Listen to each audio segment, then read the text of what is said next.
Hi, friends. Pastor Ralph here. It's the end of a very long day for us here at the Superhouse. Kendra uh, had to work today as a medical professional. They're still working and working pretty hard, actually. And so, two of our girls are sick. Just seems like just simple head colds, but someone needed to stay home, and we needed, her to go to work. So I stayed home with two sick girls and a baby. And at the same time, I managed naps and food and homeschooling classes. Uh, we logged 5 hours of conference calls with the staff at church, and then a couple of calls beyond those conference calls. I was also the guest on a podcast, which I had to clean up and polish myself up for. And then Kendra finally got home after dinner, and she's just taken the girls. She's going to prep them for bedtime before we read books and lay them down. All that being said, we're blessed in many ways to have jobs, to have food, to have a shelter, to have toilet paper. And in these times, it often feels like we're overwhelmed by the chaos of our day, so much so that it's difficult to see anything other than turmoil.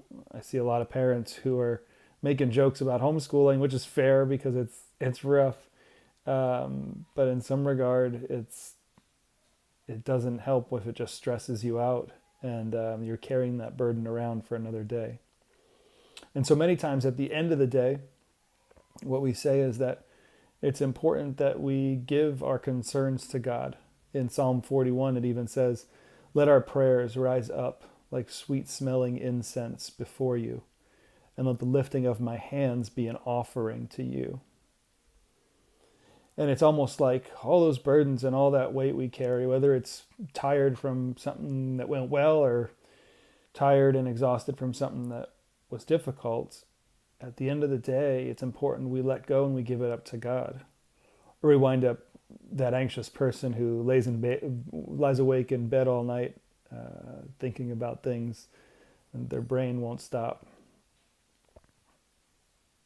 And tonight is actually the first Wednesday that we'll miss Holden evening worship at Lutheran Church of the Resurrection, where we sing the lyrics to that song. And so as the day winds down, as the sun begins to set, I want to encourage you to sit down in a somewhat quiet place if you can. Light a candle if you've got candles in the house, and share your concerns with God. If you're with a family or a group of people, I encourage you to gather around that candle and that flame and just each pray something that went well that day and something that was difficult that day. Sometimes we call them a high and a low, or a happy crappy, if that's something you want to use in your house.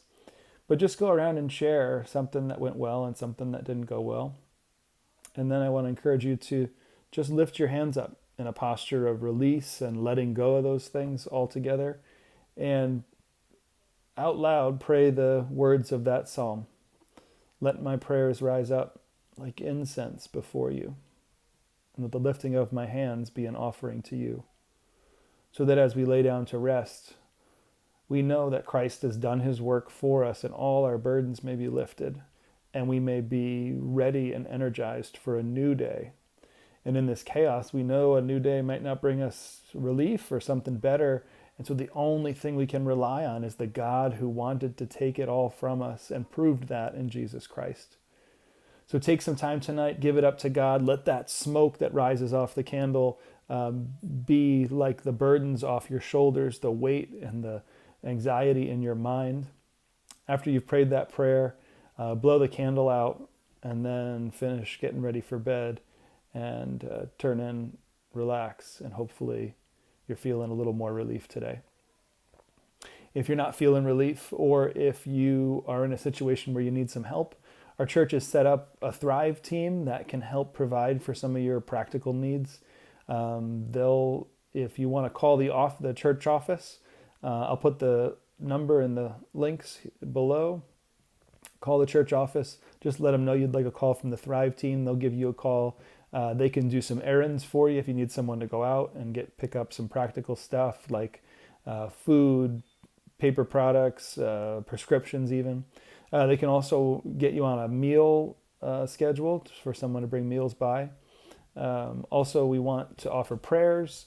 And if you, since most of our church and many other churches are offering most of the worship and other content online, if you're having trouble getting online, let them know and they'll be happy to send someone to your house to help you get connected so that you're not isolated and alone amidst a crisis, that you remember that you're a part of a body of Christ.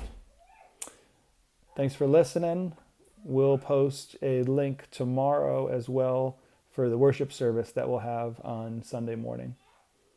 Keep looking up, my friends. We'll see you tomorrow.